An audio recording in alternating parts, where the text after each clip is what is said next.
नमस्कार, आप देख रहे प्राइम टाइम एक्सक्लूसिव। मैं हूं शीतल राजपूत। आज बात भारत के उन वीरों की जिनके रहते दुश्मन हमारी तरफ आंख उठाकर भी नहीं देख सकता। चीन और पाकिस्तान। भारत पर बुरी नजर रखने वाले इन दोनों देशों से संबंध सुधारने की हर कोशिश नाकाम रही और यही वजह है कि भारत दुश्मन की साजिशों को मुंह तोड़ जवाब देने के लिए हर वक्त तैयार रहता है। राजस्थान के पोखरण फील्ड फायरिंग रेंज में भारतीय सेना ने जबरदस्त युद्ध अभ्यास किया और इस युद्ध अभ्यास का गवाह बना है न्यूज़ 24। आज हम आपको राजस्थान के रण से सामने आई युद्ध अभ्यास की एक एक तस्वीर दिखाएंगे, जिन्हें देखने के बाद आपको भी हिंद की बढ़ती सैन्य ताकत पर गर्व होगा।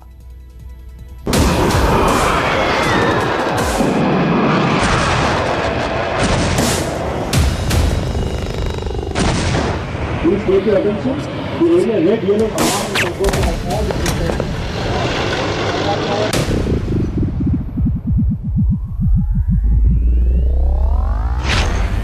आसमान में गरजे लड़ाकू विमान, खौफ से कांपे जिनपिंग इमरान।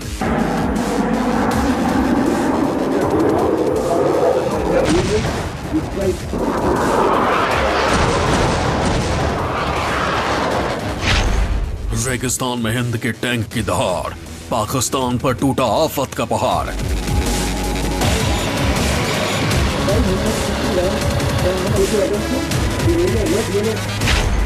रेत के धोरों से उठा बवंडर, दुश्मन सेना बिल के अंदर।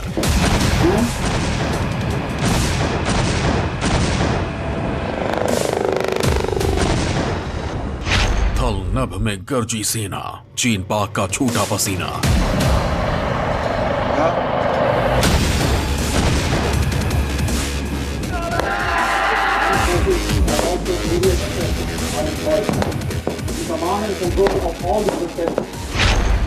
सेना का ऑपरेशन डेजर्ट, बैटल ग्राउंड से सॉलिड रिपोर्ट।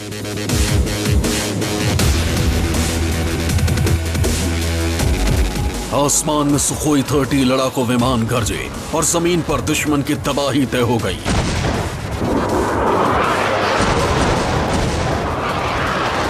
हिंद के लड़ाकू हेलीकॉप्टर ने दुश्मन की मांद में घुसकर हुंकार भरी और टारगेट धुआं धुआं कर दिया।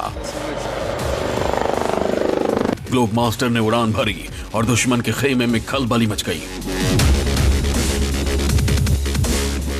देख लीजिए, जब जंग के मैदान में भारत के जंगबाज उतरते हैं तब कैसे दुश्मन की तबाही की इबारत लिखी जाती है, कैसे दुश्मन के ठिकाने धुआं धुआं हो जाते हैं, कैसे चुन चुन कर दुश्मन को खत्म किया जाता है और कैसे भारत के बैटल टैंक दनदनाते हुए दुश्मनों के दिल दहलाते हैं।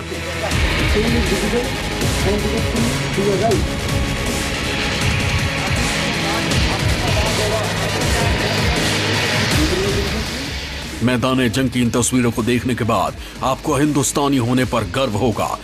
आपको एहसास होगा कि क्यों पाकिस्तान कभी आमने सामने की जंग लड़ने की हिम्मत नहीं जुटा पाता, क्यों चीन भारतीय सेना पर धोखे से हमला करता है, क्योंकि आज आप देखेंगे हिंदुस्तान के थल, नभ और नौसेना की असल ताकत।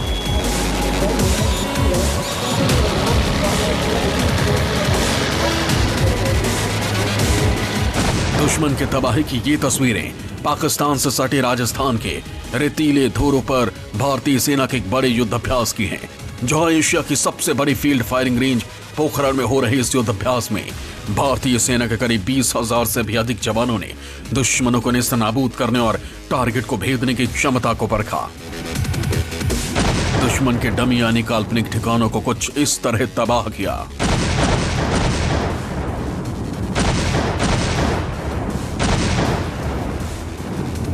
राजस्थान के रेगिस्तान में दुश्मन की काल्पनिक धरती पर भले ही ये जंग लड़ी गई, लेकिन इस युद्धाभ्यास ने यहां से महज 80 किलोमीटर दूर बैठे पाकिस्तानी आगाओं को हिलाकर रख दिया और एहसास करा दिया कि अगर आमने सामने की जंग हुई तो दुश्मन चंद घंटे भी हिंदुस्तान के सामने टिक नहीं पाएगा, क्योंकि इस युद्धाभ्यास में वायुसेना और नौसेना के साथ साथ थल सेना ने भी हिस्सा लिया था।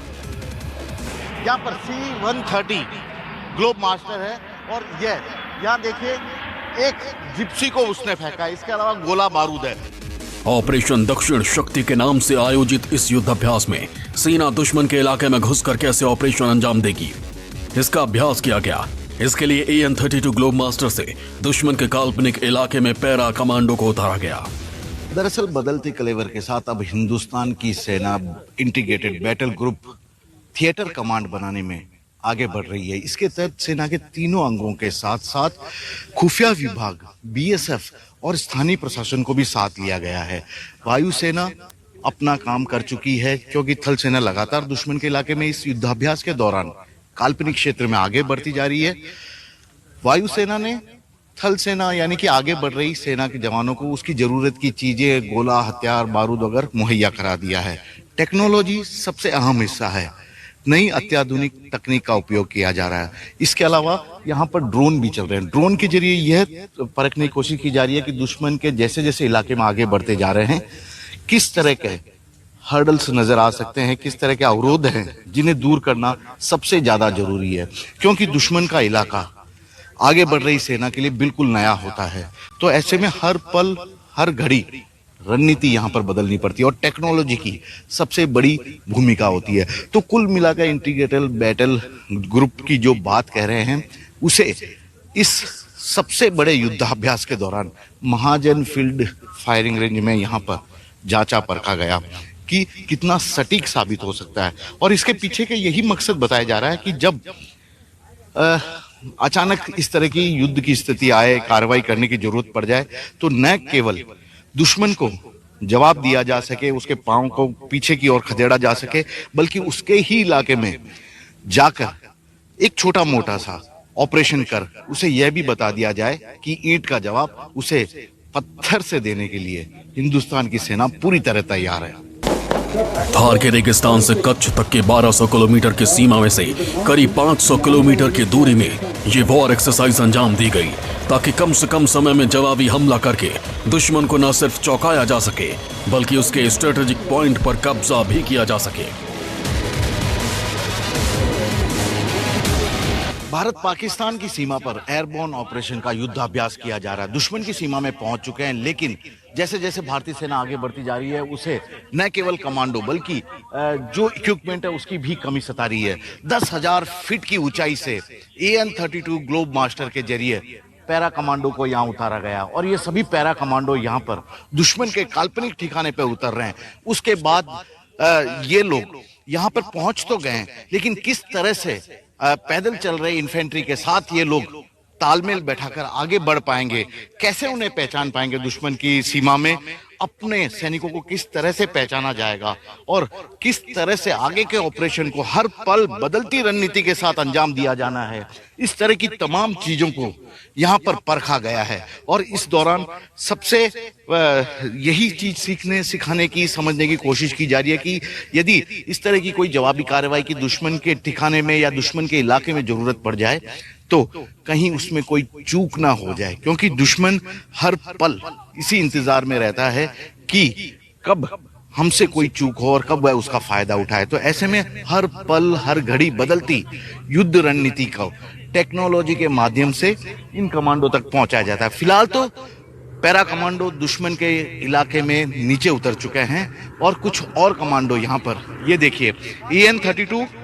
ग्लोब मास्टर के जरिए कुछ और कमांडो को यहाँ पर ड्रॉप किया जाएगा।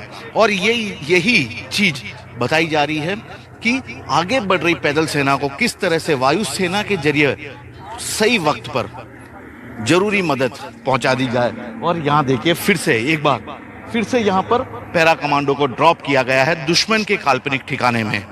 और अब ये नीचे जो पहले ही कुछ कमांडो हैं उनके साथ कोऑर्डिनेट करते हुए दुश्मन के ठिकानों को नेस्ता नाबूद करते हुए आगे बढ़ेंगे ताकि जीत का झंडा उसके इलाके में जाकर गाड़ा जा सके।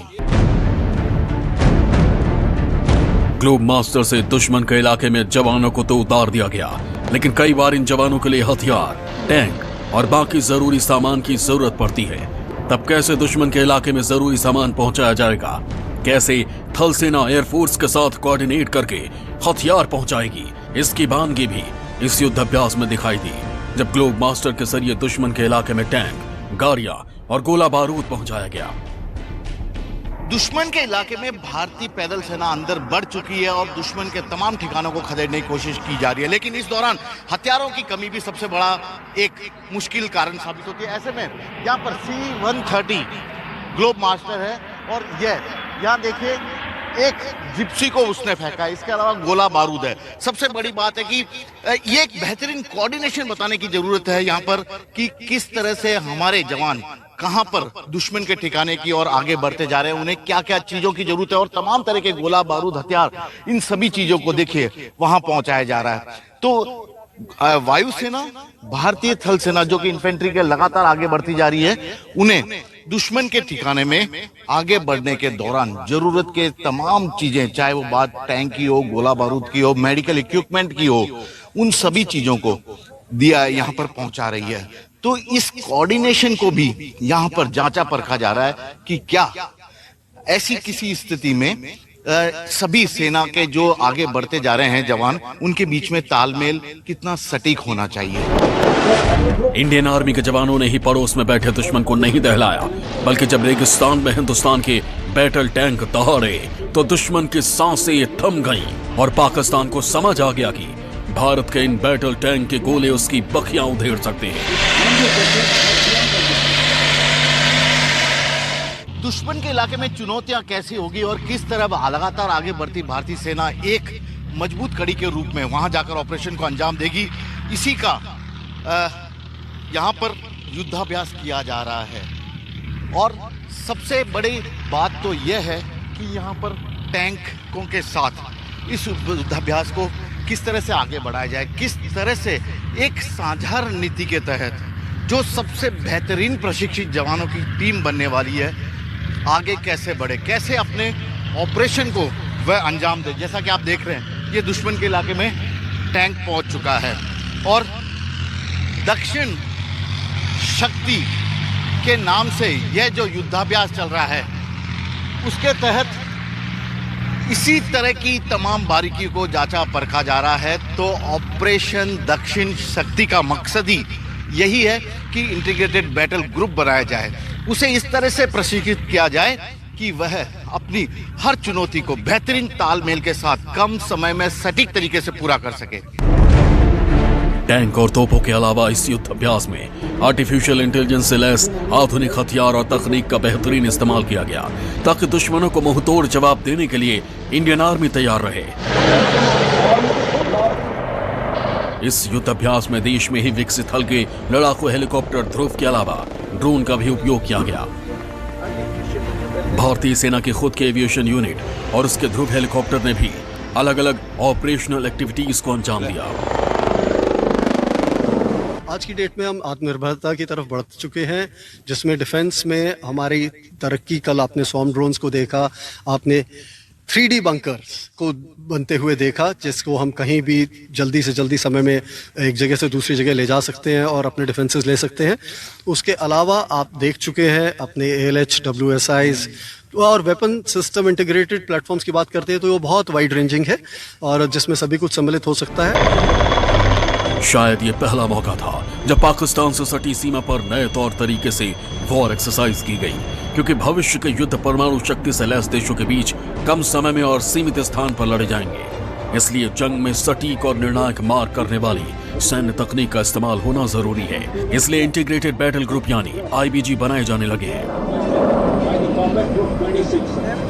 मेन एम था इंटेलिजेंस, सर्वेलेंस और रिकॉनेसेंस का इंटीग्रेशन करना और तम आर्टिफिशियल इंटेलिजेंस को उपकरणों को सम्मिलित करते हुए बेहतर तालमेल के साथ हम अपने ऊडा लूप को कम करना, ताकि हम दुश्मन को जल्दी से जल्दी कम से कम समय में निस्तेनाबूद कर सके।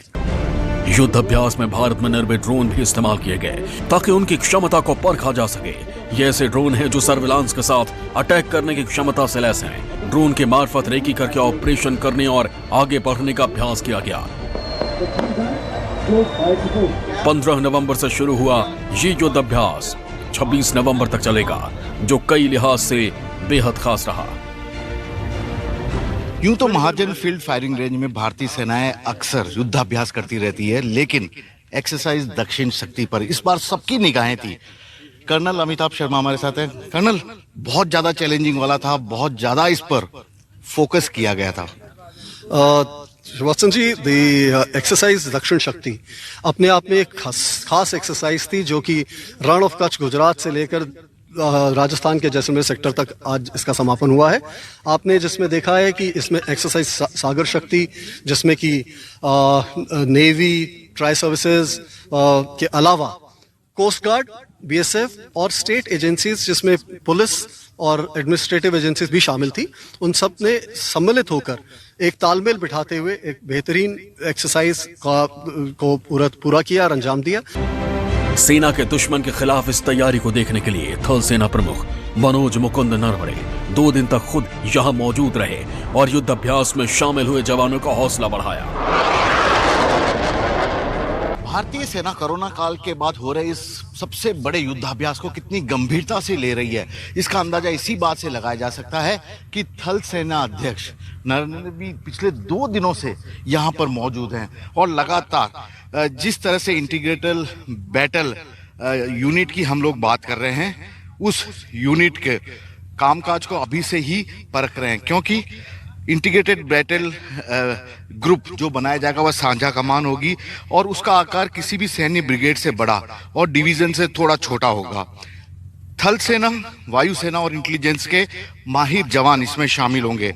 इसमें tank, engineers, logistic support unit भी होगा और ये सभी यूनिट अब तक अलग अलग तरीके से काम करती थी, अपने अपने कामकाज को अंजाम देती थी, लेकिन अब इन्हें मिलाकर एक थिएटर कमांड बनाया जाएगा और इसका मकसद यही कहा जा रहा है कि लॉजिस्टिक यानी कम से कम चीजों में आप किस तरह से बेहतरीन रिजल्ट सटीक तरीके से दे पाएं, यह सबसे ज्यादा प्रशिक्षित टीम के जिम्मे होगा।